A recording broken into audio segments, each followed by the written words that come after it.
Hi hello sweeties, welcome to my story world. Pavitra Myra మొహంలో కనిపించే నవ్వు చూసి మునిపటిలా లేదే, అంటే నిజంగానే ఇష్టపడుతోందా అని మనసులో అనుకొని మళ్ళీ మాట్లాడదాంలే అని అనుకుంటుంది. మాధురి వెంటనే పవిత్ర వైపు తిరిగి, నీకదేంటి, ఎప్పటికీ ముందుకి ఎప్పుడు నడుస్తావు, మాకు మా అన్నయ్య పెళ్ళి చూడాలనుంది అని మాధురి అంటుంది.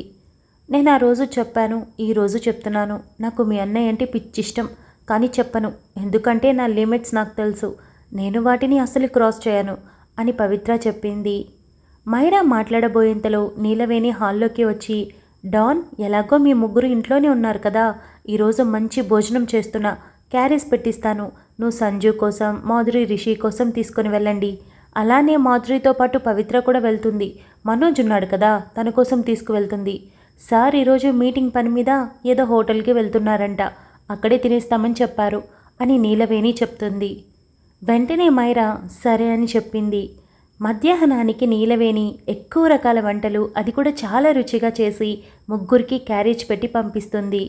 ముందు మైరా మాధురిని, పవిత్రాని ఆఫీస్ దగ్గర దింపేసి తాను సంజయ్ ఆఫీస్కి చేరుకుంది. నేరుగా క్యారేజ్ తీసుకొని సంజయ్ క్యాబిన్ డోర్ ఓపెన్ చేయటంతో వర్క్లో ఉన్న సంజయ్ మైరాని చూసి, నువ్వేంటిక్కడ అని అన్నాడు. ఇదిగో ఇది తీసుకొచ్చాను అని క్యారేజ్ చూపించింది. అలానే నేరుగా వెళ్ళి కూర్చుంది మైరా. నేను ఆర్డర్ చేశాను అని సంజయ్ అన్నాడు. అది బయట భోజనం, ఇది ఇంట్లో భోజనం, టేస్ట్ అండ్ హెల్దీ హైజీనిక్ కూడా అని మైరా చెప్పింది. సరే అని సంజయ్ తన పనిలో పడటంతో మైరా ఫోన్లో ఆడుకుంటూ టైం అప్పటికే 2 అవ్వడంతో, సంజు 2 అయింది, ఇంకా ఎప్పుడు తింటావు అని మైరా అడిగింది. వస్తున్నా అని సంజయ్ హ్యాండ్ వాష్ చేసుకొని రావడంతో ప్లేట్లో భోజనం వడ్డించింది. అదే టైంకి నైనిక రూమ్లోకి రావడంతో సారీ అని చెప్పింది. నైనా, మైరా క్యారేజ్ తీసుకొచ్చింది, జాయిన్ అవ్వు అని సంజయ్ అన్నాడు. మైరా నైనిక వైపు చూసి స్మైల్ చేసి, ఎక్కువగానే తెచ్చాను అని చెప్పింది. అలాగే అని నైనిక హ్యాండ్స్ వాష్ చేసుకొని వెళ్ళి కూర్చోవడంతో మైరా ప్లేట్లో వడ్డిస్తూ, ఎందుకు అంతసేపు తినకుండా వర్క్ చేస్తున్నావు అని సంజయ్ అడిగాడు. అంటే వర్క్ మధ్యలో ఆపడం ఇష్టం లేక పూర్తి చేశాక తిందామని ఇప్పటి వరకు చేస్తూనే ఉన్నాను అని నైనిక ప్లేట్ తీసుకుంటూ చెప్పింది. నేను వచ్చి ఎంతసేపు అయింది, కనీసం తిన్నానా లేదా అడగలేదు, అది పక్కన పెడితే ఇప్పుడు కూడా తిను అనొచ్చుగా, లేదు ఆవిడ గారిని మాత్రం అన్నీ అడుగుతున్నాడు అని మైరా లోపల కారాలు మిరియాలు నూరుతూ కూర్చుంది. నైనిక తింటూ, వావ్, నాకు ఈ బంగాళదుంప వేపుడు భలే నచ్చింది అని అనింది. నైనిక అలా అనగానే సంజయ్ వెంటనే రియల్లీ అని తన ప్లేట్లో నుండి ఒక బైట్ తీసుకొని నోట్లో పెట్టుకున్నాడు. మైరాకంతే అరికాలులో నుండి తల మీదకి సర్రున కోపం పాకి సంజయ్ ప్లేట్లో బంగాళదుంప వేపుడు కుమ్మరించి, బాగుందని చెప్పిందిగా, తిను అని అనింది. ఏయ్, ఏంటిది ఇంత వేసేసావు అని సంజయ్ అనటంతో, ఇట్స్ ఓకే, కొంచెం నాకు వెయ్యి అని నైనిక అనింది. సంజయ్ తను తింటున్న ప్లేట్లో నుండి తీసి కాస్త నైనికాకు వేయడంతో మైరాకి బీపీ మరింత పెరిగిపోయింది. అసలు తాను ఒకటి ఉందని మర్చిపోయి ఆ ఇద్దరూ మాట్లాడుకుంటూ తింటూ ఉండడంతో మైరాకి చాలా కోపం వచ్చి, ఇక మధ్యలో తను మాట్లాడడం కూడా ఇష్టం లేక గుండెల్లో మండిపోతూ ఉండడంతో ఫోన్ నొక్కుంటూ కూర్చుంది. సంజయ్ తిని హ్యాండ్ వాష్ చేసుకొని రావడంతో నైనిక కూడా హ్యాండ్ వాష్ చేసుకొచ్చి సంజయ్ దగ్గర నుండి నాప్కిన్ తీసుకొని తుడుచుకుంటూ, హ్యాపీ మీల్ ఈరోజు అని చెప్పింది. సంజయ్ నవ్వుతూ, ఇదే బాగుంది, రోజు బయట ఫుడ్ కంటే హ్యాపీగా ఇంట్లో భోజనం తెప్పించుకుంటే కడుపు నిండా తినొచ్చు, ఎలాగో కంపెనీ ఇవ్వడానికి నువ్వు ఉన్నావుగా అని సంజయ్ అన్నాడు. ఆ మాటతో ఫోన్ చూస్తున్న మైరాకి పిచ్చి లేసింది. కానీ తన కోపాన్ని ఏమాత్రం చూపించాలి అనుకోక మౌనంగా ఉండిపోయింది. నైనిక మైరా వైపు చూసి, Myra thank you so much అని చెప్పి వెళ్తూ ఉంటే, ఒక్క నిమిషం నైనిక అని సంజయ్ పిలిచి ఏదో వర్క్ అప్పగించి నవ్వుతూ మాట్లాడుతూ ఉంటే కూర్చుని ఉన్న మైరా చూస్తూ, అసలు నాతో ఉన్నప్పుడు నువ్వు ఒక్కసారైనా ఇలా నవ్వుంటావా, లేదు, ఆ నైనికతో మాత్రం పళ్ళన్నీ బయటపెట్టి నవ్వుతావు. ఆ రోజు కూడా హోటల్లో అంతే, నాకు అవసరం అనగానే ముందు నైనికకి ఫోన్ చేశావు, ఆవిడగారేమో బెస్ట్ ఫ్రెండ్ అని చెప్పుకుంటుంది, నువ్వేమో ఎక్స్ట్రాల్ చేస్తున్నాడు, నాకిక్కడ కాలిపోతుంది అని అనుకుని చూస్తూ ఉంది. నైనిక వెళ్ళడంతో బొమ్మలా కూర్చొని ఉన్న మైరాని చూసి, మైరా ఏంటి కూర్చొని ఉన్నావు అని అన్నాడు. వెళ్తున్నా స్వామి, నాకేమిక్కడ ఉండాలని లేదు అని చిరాగ్గా క్యారేజ్ సర్దడం మొదలుపెట్టింది.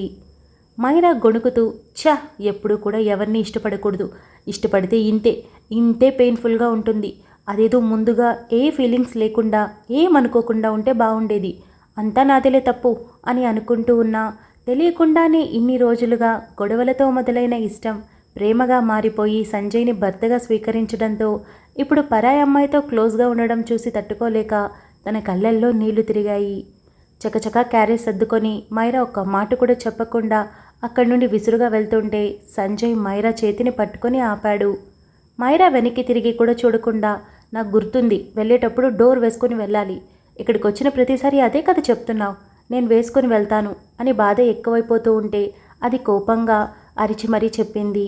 సంజయ్ అయినా చెయ్యి వదలకపోయేసరికి సంజు ప్లీజ్ చేతిని వదులు అని మైరా గట్టిగా అరవడానికి నోరు రాక చిన్నగా అనింది. సంజయ్ మైరా చేతిని కొంచెం మెల్లగా లాగడంతో ఒక అడుగు వెనక్కి వేసి వచ్చిన మైరా తలదించుకొని ఉంది. సంజయ్ తనని చూస్తూ తన చిన్ పట్టుకొని తల పైకెత్తి కళ్ళల్లో మిలమిలా మెరుస్తున్న కన్నీరుని చూసి ఏమైంది అని అడిగాడు. మైరాకి గుండెల్లో బరువుగా ఉంది. ఒక మనిషి మీద ఇష్టం పెంచుకుంటే ఇలా అయిపోతామా అని అనిపిస్తూ ఉంటే దాన్ని ఏమాత్రం బయటికి చూపించకుండా ఏం లేదు అంటే క్యారేజ్ సర్దుతూ ఉన్నాను కదా, చేతిని కంట్లో పెట్టుకున్నాను అని చెప్పింది. మరైతే అలానే వెళ్తున్నావు, ఇలారా అని తన చేతిని పట్టుకొని షింక్ దగ్గరికి తీసుకొని వెళ్ళి ట్యాప్ ఆన్ చేసి స్వయంగా సంజయ్నే నీళ్లు తీసుకొని మెల్లగా తన మొహం మీద పోశాడు. మైరా సైలెంట్గా ఉండడంతో తన పాకెట్లో నుండి కర్చీఫ్ తీసి ఫేస్ని లైట్గా ట్యాప్ చేస్తూ కంట్లో అప్పటి వరకు దాగి ఉన్న కన్నీరు ఒక కంట్లో నుండి కన్నీరు బయటికి రావడంతో ఎక్కువ మంటగా ఉందా అని సంజయ్ చాలా నెమ్మదిగా ప్రేమగా అడిగాడు. మైరా అలాగే చూస్తూ ఉండడంతో సంజయ్ సరిగ్గా తుడుస్తూ తన చూపుల్లో భావం అస్సలు అర్థం కాక కన్నీరు తుడిచిన అదే చేతిని తన చెంప మీద నిలిపి ఏమైంది అని మరోసారి తనకే తెలియకుండా చాలా నెమ్మదిగా అడిగాడు. మైరా అలానే చూసి సంజయ్ని నెట్టి నేను వెళ్తున్నాను అని ఫోర్సుగా వెళ్ళిపోయింది.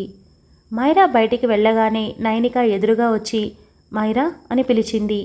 మైరా ఆగి ఏంటి అన్నట్టు చూసింది. థ్యాంక్స్ ఫర్ ది లంచ్, అప్పుడే వెళ్ళిపోతున్నావు అని నైనిక అడిగింది. ఇక్కడ ఉండి నేను ఏం చేయాల్సిందేముంది, ఎలాగో నువ్వు చూసుకుంటున్నావు కదా బాగా అని కొంచెం వెటకారంగా అని వెళ్ళిపోయింది. నైనికాకి అర్థం కాక ఏం జరిగింది ఇప్పుడు అని ఆలోచిస్తూ ఓ ఆడపిల్లగా మైరా అన్న మాటల్ని చాలా త్వరగానే అర్థం చేసుకొని అంటే సంజయ్ నాతో క్లోజ్గా ఉండడం తనకి నచ్చలేదా, దేవుడా నువ్వున్నావయ్యా, పెంచు పెంచు ఇంకా అనుమానం పెంచు, అదే నాకు కూడా కావాల్సింది, అప్పుడే కదా ఇద్దరూ తొందరగా కలిసిపోయేది అని నైనిక అనుకొని చెప్తా, రేపటి నుండి నువ్వు రోజు క్యారేజ్ తీసుకురావాలి, తెచ్చేలా నేను చేస్తాను అని అనుకొని తన ప్లేస్లోకి వెళ్ళింది. మాధురి రిషి దగ్గరికి వెళ్ళగా పవిత్ర మనోజ్ క్యాబిన్లోకి వెళ్ళింది. మనోజ్ పవిత్రాని చూసి వావ్ ఏంటి సర్ప్రైజ్ అని అడిగాడు. ఏం లేదు, నీలవేణి ఆంటీ అటు సంజు గారికి ఇటు రిషి కోసం క్యారేజ్ పంపించింది, అలానే అంకుల్ ఏదో మీటింగ్ కోసం బయటికి వెళ్ళారని చెప్పి నీకు లంచ్ ఇవ్వమని నన్ను పంపింది, సో వచ్చేస్తాను అని పవిత్ర చెప్పింది. కొంచెం వర్క్ ఉంది, 5 నిమిషాలు కూర్చో వచ్చేస్తాను అని అనడంతో అలాగే అని పవిత్ర కూర్చొని తన ఫోన్ చూస్తున్నట్టు యాక్ట్ చేసిన చక్కగా తన ఫోన్లో కెమెరా ఆన్ చేసుకొని ఎదురుగా కూర్చొని మనోజ్ కనిపించేలా ఫోన్ పట్టుకొని చూస్తూ కూర్చుంది. 5 నిమిషాలన్నది 10 నిమిషాలకి తన వర్క్ పూర్తి చేసుకొని మనోజ్ లేచి పవిత్ర అయిపోయింది అని హ్యాండ్ వాష్కి వెళ్ళాడు. మనోజ్ వచ్చేలోపు ప్లేట్లో అన్నీ వడ్డించి ప్లేట్ చేతికి అందించి గ్లాస్లో వాటర్ పోస్తూ ఉండగా నువ్వు తినవా అని మనోజ్ అడిగాడు. పర్లేదు ఇంటికి వెళ్ళాక తింటానులే అని పవిత్ర అనింది. మళ్ళీ ఏంటి మళ్ళీ, టైం 2 అవుతుంది, ఇక్కడి నుండి నువ్వు బయలుదేరి ఇంటికి వెళ్ళేసరికి సాయంత్రం 4 అవుతుందేమో, కానివ్వు తిను అని మనోజ్ అన్నాడు. పర్లేదు అని పవిత్ర అంటూ ఉండగానే ఓ ప్లేట్ ఒకటే ఉంది కదా, ఇట్స్ ఓకే, ఒక పని చేద్దాం, నేను నీకు ముద్దలు చేసి పెడతాను అని మనోజ్ చాలా క్యాజువల్గా అనడంతో పవిత్ర నోరు తెరిచేసి దేవుడా ఇంతటి అదృష్టాన్ని ప్రసాదిస్తున్నావా అని మనసులో అనుకుంటూ ఉండగానే మొదటి ముద్ద కలిపి చేతిని చాచాడు. పవిత్ర మొహమాటంగా నవ్వి చేతిని చాచడంతో మనోజ్ చేతిలో పెట్టాడు. ఇద్దరూ తింటూ మాట్లాడుకుంటూ ఉండగా ఇంకేంటి త్వరలో ఎగ్జామ్స్ అయిపోతాయి కదా, నెక్స్ట్ ప్లాన్స్ ఏంటి అని అడిగాడు. నాకేం తెలియటం లేదు, ఏది జరిగితే అది జరుగుతుంది అంతే అని పవిత్ర అనింది. ఇక్కడ వేకెన్సీస్ ఉంది, జాబ్ చేస్తావా అని మనోజ్ అడిగాడు. పవిత్ర మనోజ్ వైపు చూడడంతో అంటే నీకు ఇబ్బంది లేకపోతేనే, వేకెన్సీస్ ఉన్నాయి, అందులో ఒక పోస్ట్ నువ్వు వస్తానంటే ఇంటర్వ్యూ ఎలాంటి డిస్కషన్ లేకుండా జాయిన్ అయిపోవచ్చు అని మనోజ్ అన్నాడు. పవిత్ర ఆలోచిస్తూ ఉండడంతో ఏమైంది అని అడిగాడు. ఏముంది, చదువు అయిపోతే పెళ్ళి పెళ్ళి అని ఇంట్లో చావగొడతారు, దాని బదులు ఇదే బెస్ట్, పైగా ఇక్కడే అంటే ఇంకా బెస్ట్ అని ఆలోచించి నాకు ఓకే అని పవిత్ర చెప్పింది. కానీ ఎగ్జామ్స్ తర్వాత జాయిన్ అవ్వడానికి లేదు, ఇంకో 1 వీక్లో జాయిన్ అవ్వాలి, ఇంటర్వ్యూస్ ఇంకో 2 డేస్లో జరగబోతున్నాయి అని మనోజ్ చెప్పాడు. మరి నా ఎగ్జామ్స్ ప్రిపరేషన్స్ అని పవిత్ర అడగడంతో ఇట్స్ ఓకే, నువ్వు హ్యాపీగా నీ బుక్స్ తెచ్చుకొని ఇక్కడ చదువుకో, లీవ్ తీసుకోవద్దు, ఇంకా ఎగ్జామ్స్ అప్పుడు హ్యాపీగా అటెండ్ అవ్వు, ఏ ప్రాబ్లం లేదు, నువ్వెవరికీ చెప్పాల్సింది లేదు, చెప్పుకోవాల్సింది నాకు, నేనే నీకు ముందుగా చెప్తున్నాను కదా అని మనోజ్ అన్నాడు. సరే, ఇక్కడైతే సేఫ్టీ ఉంటుంది అని పవిత్ర అనింది. నేను ఆఫీస్ నుండి వచ్చేటప్పుడు పిక్ చేసుకుంటాను, ఈవినింగ్ నాతో పాటు వస్తే ఇంటి దగ్గర డ్రాప్ చేసేస్తాను, నీకు ఏ ప్రాబ్లం ఉండదు, సేఫ్టీ ఉంటుంది అని మనోజ్ అన్నం పెడుతూనే చెప్పడంతో దేవుడా, ఒకే రోజు ఎన్ని అదృష్టాలా అని పవిత్ర అనుకొని తల ఊపింది. ఇద్దరూ తర్వాత మాట్లాడుకుంటూ తినడం పూర్తి చేశాక పవిత్ర వెళ్ళి హ్యాండ్ వాష్ చేసుకుని టక్కున వెనక్కి తిరగడంతో వెనకే ఉన్న మనోజ్ని గట్టిగా కొట్టుకుంది. అబ్బా అని అరిచి నొప్పిగా ఉంది అని తల పట్టుకోవడంతో అయ్యో సారీ సారీ అని తన నుడ్రి మీద చెయ్యి వేసి రుద్దుతూ చూసుకోలేదు అని మనోజ్ అన్నాడు. అయ్యో మనోజ్, నువ్వు కాదు నేను చూసుకోలేదు, అయినా ఇంత గట్టిగా తగిలింది, నువ్వు ఇంత స్ట్రాంగ్గా ఉంటే ఎలా చెప్పు అని పవిత్ర అనడంతో మనోజ్ నవ్వి వీక్ అయిపోతాలే అయితే అని అన్నాడు. నా ఉద్దేశం అది కాదు, నువ్వు చాలా స్ట్రాంగ్గా ఉన్నావు అని చూపుడు వేలుతో తన గుండె మీద చేయి పెట్టి నొక్కి చూడు ఎంత స్ట్రాంగ్గా ఉన్నావో, అందుకే గట్టిగా తగిలింది అని పవిత్ర అనింది. మనోజ్ నవ్వి ఇట్స్ ఓకే కదా, పర్లేదు కదా అని మళ్ళీ అడిగాడు. పర్లేదు అని పవిత్ర పక్కకు తప్పుకోవడంతో మనోజ్ కూడా హ్యాండ్ వాష్ చేసుకొని వచ్చి చెప్పు జీతం ఎంత కావాలి అని మనోజ్ అడిగాడు. అదేంటి, నాకు ఏ పోస్ట్ ఇవ్వాలనుకుంటున్నావో దానికి ఎంత ఇస్తావో అంతే ఇవ్వు అని పవిత్ర అనింది. ఏం పర్లేదు, నీకు ఆప్షన్, నీ ఇష్టం వచ్చినంత ఇస్తాను, అలా అని మరి కోట్లు అడిగితే కష్టం అని నవ్వడంతో పవిత్ర చిన్న స్మైల్ చేసి అలా ఏమొద్దు, నువ్వు అలా అడిగేటట్టయితే నాకు అసలు జాబ్ వద్దు అని పవిత్ర అనింది. ఎందుకలా అని మనోజ్ అనడంతో పవిత్ర తన మొహంలో నవ్వుని మాయం చేస్తూ నేను డబ్బు చూసే మీ ఫ్యామిలీతో ఫ్రెండ్లీగా ఉన్నాను అనుకుంటారు, అది నాకు ఇష్టం లేదు అని పవిత్ర అనింది. ఎవరలా అనుకుంటారు, అయినా నువ్వేంటో మాకు తెలీదా అని మనోజ్ అన్నాడు. లేదు మనోజ్, నేను స్కూల్లో ఉన్నప్పుడు కూడా డాన్తో క్లోజ్గా ఉండడం చూసి అందరూ అలానే అనుకునేవాళ్ళు, ఆ తర్వాత కాలేజ్లో కూడా అంతే, ఇప్పుడు ఇంజనీరింగ్లో కూడా అంతే, అది నిజమైపోతుందేమోనని భయం నాకు, అందుకే ఎప్పుడూ డాన్ దగ్గర నుండి 1 రూపీ కూడా తీసుకోలేదు, తీసుకోను కూడా, ఎందుకంటే నేనేమి డబ్బుకి వాల్యూ ఇవ్వట్లేదు, ఫ్రెండ్షిప్కే వాల్యూ ఇచ్చాను అని పవిత్ర అనింది. పవిత్ర, బయట వాళ్ళంతా అంతే పిచ్చి వాగుడు వాగుతారు, నీ గురించి నాకు తెలియదా ఏంటి, సరే శాలరీ నేనే ఫిక్స్ చేస్తాను, కానీ ఒక మాట, ఇంకెప్పుడు ఇలాంటి పిచ్చి మాటలు మాట్లాడుకో, అది నీ ఇల్లు అనుకున్నప్పుడు, నీ వాళ్ళు అని అందరినీ అనుకున్నప్పుడు మళ్ళీ ఈ డబ్బుతో ముడిపెట్టడం ఏంటి, పిచ్చి కాకపోతే అని మనోజ్ అన్నాడు.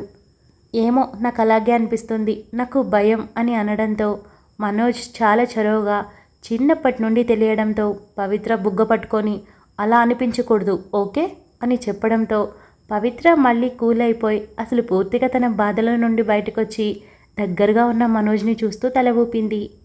పవిత్ర అంటే అలా ఉండాలి అని మనోజ్ అనడంతో సరే నేను బయలుదేరుతాను అని పవిత్ర అనింది. థ్యాంక్ యూ, రోజు హోటల్ భోజనంతో విసిగెత్తిపోతున్నా, ఈరోజు ఇంటి భోజనం ఎంత హ్యాపీగా ఉందో అని అనటంతో అయితే నేను జాబ్ చేయడం మొదలుపెట్టాక నీకోసం క్యారేజ్ తీసుకురానా అని పవిత్ర అడిగింది. ఆ పని చేసి పుణ్యం కట్టుకో, నీకు సగం జీతం రాసిచ్చేస్తా, తెలుసా మధ్యాహ్నం పూట ఇంత ఫుల్గా తిని ఎన్ని రోజులైపోయిందో, నీలవేణి వచ్చి ఇస్తానన్నా కూడా తనని ఇబ్బంది పెట్టడం నాకు నచ్చదు, ఇక్కడున్న వాచ్మెన్ని పంపిద్దామంటే ఆయనకు వయసు అయిపోయింది, ఎలా ఇబ్బంది పెడతాను, అందుకే సైలెంట్గా ఆర్డర్ చేస్తున్నా డైలీ అని మనోజ్ చెప్పాడు. సరే నేను తీసుకొస్తాలే, నేను వచ్చే ఈలోపు కూడా డైలీ తీసుకొస్తాను, ఎలాగో ప్రిపరేషన్ హాలిడేస్ కదా అని పవిత్ర అనడంతో ఒక పెద్ద రిలాక్సేషన్ ఇస్తున్నావు తెలుసా అని మనోజ్ కూర్చుంటూ అన్నాడు. సరే నేను బయలుదేరనా, బాయ్ అని పవిత్ర చెప్పి నవ్వుతూ అక్కడి నుండి బయటికి వచ్చింది. రిషి భోజనం చేశాక మాధురి అన్నీ సర్దుతూ ఈ ఒక్కరోజే చాలా రోజు తీసుకురానా అని అడిగింది. అదృష్టమే వస్తానంటే, వద్దనడానికి నేనేమైనా పిచ్చివాడినా అని రిషి అనడంతో మాధురి నవ్వుకొని దాన్ని కనిపించకుండా మాయం చేయడానికి ప్రయత్నిస్తూ, మరి ఇంకేంటి బయలుదేరినా అని అనింది. నాకు మా అమ్మ చిన్నప్పటి నుండి ఒక మాట చెప్తుంది, ఎప్పుడు ఎవరి దగ్గర ఏమి తీసుకోవద్దని, తీసుకుంటే మళ్ళీ అంతకు రెండింతలుగా తిరిగి ఇచ్చేయాలని చెప్పేది. అందుకే అని రిషి రాగం తీయడంతో, హా అందుకే అని మాధురి అనింది. అందుకే అని రిషి మెల్లగా దగ్గరకొచ్చి మాధురిని హక్ చేసుకొని వదిలి, పొద్దున్న ఒకటి ఇచ్చావు కదా, అందుకు రెండింతలు అంటే 2 అని మరోసారి హక్ చేసుకొని, ఇచ్చేశాను. నేను మా అమ్మ మాట ఎప్పుడూ తప్పను. పొద్దున్నుండి ఈ మూమెంట్ కోసం వెయిటింగ్. వర్క్ మీద కాన్సన్ట్రేషన్ లేదు అని మెల్లగా దూరం జరిగాడు. మాధురి కళ్ళు మూసుకొని రిషి స్పర్శని ఫీల్ అవుతూ మెల్లగా కళ్ళు తెరిచి అందంగా నవ్వుతున్న రిషిని చూసి తనను తాను నార్మల్ చేసుకోవడానికి ఎంత ట్రై చేసినా కుదరక, నేను వెళ్తున్నాను బాయ్ బాయ్ అని తడబడిపోతూ బయటికి నడిచింది. రిషి నవ్వుకొని చాలా హ్యాపీగా ఫీల్ అయ్యాడు. అదే రోజు అందరూ డిన్నర్కి వెళ్ళాలని ముందుగానే మాట్లాడుకొని ఉండటంతో సంజయ్ మైరాకి కాల్ చేశాడు. మైరా మూడ్ ఆఫ్లో ఉండి పడుకొని మంచి నిద్రలో ఉండటంతో లిఫ్ట్ చేసి హలో అని అనింది. మైరా, డిన్నర్కి బయటికి వెళ్దామని చెప్పావు కదా అని సంజయ్ అడిగాడు. హా అవును అని మైరా అనింది. నేను 7 o'clockకి బయలుదేరుతాను. నేను ఆల్రెడీ హోటల్లో టేబుల్స్ రిజర్వ్ చేశాను అని సంజయ్ చెప్పాడు. కానీ నాకు ఇప్పుడు ఇంట్రెస్ట్ లేదు అని మైరా అనింది. కమాన్ మైరా, నువ్వు చెప్తేనే కదా నేను బుక్ చేశాను. ఇప్పుడు రాను అంటే ఎలా? పైగా అందరూ హ్యాపీగా ఫీల్ అవుతారు. మళ్ళీ మనం 2 రోజుల్లో ఇంటికి వెళ్ళిపోతాం. కాస్త అలా వెళ్తే బాగుంటుందిగా అని సంజయ్ అన్నాడు. సరే అని మైరా అనటంతో, ఓకే, నేను మీ డాడీకి మనోజ్కి రిషికి కాల్ చేస్తాను. మేము ఇటు నుండే వచ్చేస్తాం, మీరు బయలుదేరండి అని అనడంతో అలాగే అని మైరా అనింది. రెస్టారెంట్ టైం అవ్వడంతో సంజయ్ తన వర్క్ కంప్లీట్ చేసుకొని అప్పటికే కాల్ చేయడంతో ఎవరికి వారుగా ఆఫీస్ నుండి రెస్టారెంట్కి బయలుదేరారు. మరోవైపు మాధురిని, పవిత్రాని, నీలవేణిని రమ్మని చెప్పి మైరా వేరుగా బయలుదేరింది. 8 గంటలకంతా అందరూ రెస్టారెంట్కి రీచ్ అవ్వడంతో అందరూ బుక్ చేసిన టేబుల్ దగ్గర కలుసుకున్నారు. సంజయ్ అందరి వైపు చూసి మైరా ఎక్కడా అని అడిగాడు. తను వేరుగా వస్తాను అంది. విషయం అడిగితే చెప్పలేదు అని మాధురి అనింది. సంజయ్ తన ఫోన్ తీసి మైరాకి కాల్ చేయబోయేంతలో అక్కర్లేదు, తను వచ్చేస్తోంది అని పవిత్ర అనింది. సంజయ్ తల తిప్పి చూశాడు. Thank you so much for listening guys. Update నచ్చినట్టయితే లైక్ చేయండి, షేర్ చేయండి, కమెంట్ చేయండి, అలానే సబ్స్క్రైబ్ చేసుకోండి. వచ్చేసాను ముచ్చట్లకి. మరేమో ఎలా అనిపించింది అప్డేట్? మోస్ట్లీ అందరినీ కవర్ చేశాను కదా. పోయే కొద్దీ మనం మెయిన్ టాపిక్లోకి వెళ్ళిపోతాం కాబట్టి రిషి, మాధురి అండ్ మనోజ్, పవిత్ర చాలా తక్కువగా కనిపిస్తారు మనకి. పవిత్ర, మనోజ్ అయితే చాలా చాలా తక్కువ కనిపిస్తారు. ఎందుకంటే మెయిన్ స్టోరీ కంప్లీట్ అవుతూ వచ్చే కొద్దీ అప్పుడు మనోజ్కి, పవిత్రకి మధ్య ఒక మంచి లవ్ స్టోరీ నడుస్తుంది. కొన్ని ఎపిసోడ్స్ వరకు వాళ్ళ గురించి వస్తుందన్నమాట. చాలా చాలా బ్యూటిఫుల్గా ఉంటుంది. ఆ తర్వాత రిషి ఇంకా మాధురి మధ్య మధ్యలో మనకి కనిపిస్తూనే ఉంటారు, కానీ ఓవర్గా కాదు, లైట్గా అనమాట. సో నాకు తెలిసినంత వరకు ఈ అప్డేట్లో అయితే 3 కవర్ అయ్యారు. అంటే వీళ్ళు పుట్టింటికి వచ్చున్నారు కాబట్టి మైరా అత్తగారింటికి వెళ్ళేలోపు అందరూ కనిపిస్తారు. ఆఫ్టర్ దట్ తగ్గిపోతారనమాట. ఇక లాస్ట్ అప్డేట్ కమెంట్స్ చాలా చాలా బాగున్నాయి. స్టోరీ ఎండింగ్ వచ్చే కొద్ది కమెంట్స్ ఎంత బ్యూటిఫుల్గా ఉంటున్నాయంటే నేనైతే చాలా చాలా హ్యాపీగా ఫీల్ అవుతున్నాను. కానీ ఏ స్టోరీ అయినా ఒక ఎండింగ్, ఒక ముగింపు అన్నది ఉంటుంది కాబట్టి ఇంకా తప్పదు. బట్ నాకైతే నిజంగానే బాధగా అనిపిస్తుంది. ఇంత మంచి కమెంట్స్ మిస్ అయిపోతాను. అండ్ ఒక మంచి దేవాంశ్, మధు వాళ్ళ గురించి రాయడం కూడా తగ్గిపోతుందని ఫీలింగ్. బట్ ఇట్స్ ఓకే, ప్రతి కథకి ముగింపు ఖచ్చితం కాబట్టి. ఇక నేను బావా అనే వర్డ్ గురించి ఒక కమెంట్ వచ్చిందని మాట్లాడాను కదా, దాని మీద ఇంకో కమెంట్ వచ్చింది. ఏంటి అంటే విలేజెస్లో హస్బెండ్ని బావా ఆర్ మామ అని పిలుస్తారని. ఇదైతే నాకు నిజంగా తెలీదు, అస్సలు తెలీదు. అంటే ఏమో, నేను రిలేషన్స్ని బట్టి అంటే బంధువులు ఉంటే పిలుస్తారని తెలుసు కానీ ఇట్లా తెలియదు. నేను మూవీస్లో చూశాను కానీ రియల్ లైఫ్లో ఉంటుందని తెలీదు. ఇప్పుడు నేను ఒక పాయింట్ నేర్చుకున్నాను. ఏదైనా స్టోరీలో ఏదైనా విలేజ్ బ్యాక్‌డ్రాప్ ఉన్న స్టోరీస్‌లో యూజ్ చేసుకోవడానికి నాకు ఒక మంచి ఎలిమెంట్ అయితే దొరికింది. థ్యాంక్ యూ సో మచ్ చెప్పినందుకు. మీరేదైనా నాకు తెలియనివి ఏదైనా చెప్పినప్పుడు, స్టోరీలు ఏమైనా వచ్చినప్పుడు ప్లీజ్ నాకు ఇలాంటి సజెషన్స్ ఇవ్వండి. ఎందుకంటే నాకు యూజ్ అవుతాయి ఫర్దర్‌గా. అంటే తెలియనివి తెలుసుకోవడంలో తప్పులేదు కదా! ఏమో కొన్ని తెలిసుండొచ్చు, కొన్ని తెలియకపోయి ఉండొచ్చు. బట్ మీకు తెలిసినవి ఏవైనా ఉంటే, నేను ఏదైనా మిస్టేక్స్ చేస్తూ ఉంటే నాకు చెప్పండి. ఓకేనా? అంతే ముచ్చట్లు. లాస్ట్ అప్డేట్‌లో ముచ్చట్లు మాట్లాడలేదు కదా! సో, థ్రోట్ ఇన్ఫెక్షన్‌గా ఉండింది. అందుకే మాట్లాడలేదు. ఇప్పుడు ఫైన్, చాలా బాగున్నాను. అందుకే వచ్చేసాననమాట. ఇక అంతే ముచ్చట్లు. మనం నెక్స్ట్ అప్డేట్‌లో కలుసుకుందాం. అంతవరకు keep smiling, stay healthy. By guys.